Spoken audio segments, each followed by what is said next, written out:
கியாமத் நாளின் அடையாளங்களில் ஒன்று தஜ்ஜால் வெளிப்படுவது. தஜ்ஜால் வந்துவிட்டால் கியாமத் நாள் சீக்கிரமாக வந்துவிடும்.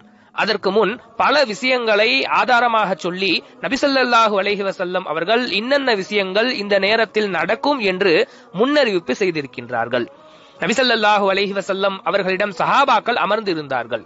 அப்போது நபி ஸல்லல்லாஹு அலைஹி வஸல்லம் அவர்கள் உலகிலும் மறுமை நாளின் நெருக்கத்திலும் ஏற்படும் குழப்பங்கள் பற்றி பேசினார்கள். மக்கள் உறுதியில்லாத ஒரு மனிதரின் தலைமையின் கீழ் ஒன்று சேருவார்கள்.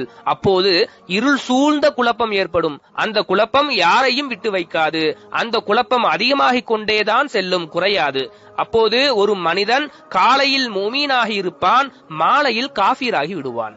அந்த நிலை ஏற்படும். இறுதியில் மக்கள் இரண்டு பிரிவாக பிரிந்து விடுவார்கள். ஒரு பிரிவில் ஈமான் இருக்கும், நயவஞ்சகம் இருக்காது. மற்றொரு பிரிவில் நயவஞ்சகம் இருக்கும், ஈமான் இருக்காது.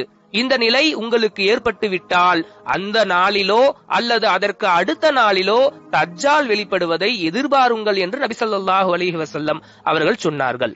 இந்த விஷயம் அபூதாவூத் என்ற ஹதீஸ் கிதாபிலே 4242வது ஹதீஸாக பதிவு செய்யப்பட்டுள்ளது. இப்படிப்பட்ட குழப்பங்கள் எல்லாம் நடந்துதான் தஜ்ஜால் என்னும் குழப்பவாதி வெளிப்படுவான் என்பதாக நபி ஸல்லல்லாஹு அலைஹி வஸல்லம் அவர்கள் எச்சரிக்கை செய்திருக்கின்றார்கள். குழப்பவாதி தஜ்ஜாலை விட்டும் அல்லாஹ் நம் அனைவரையும் பாதுகாப்பானாக.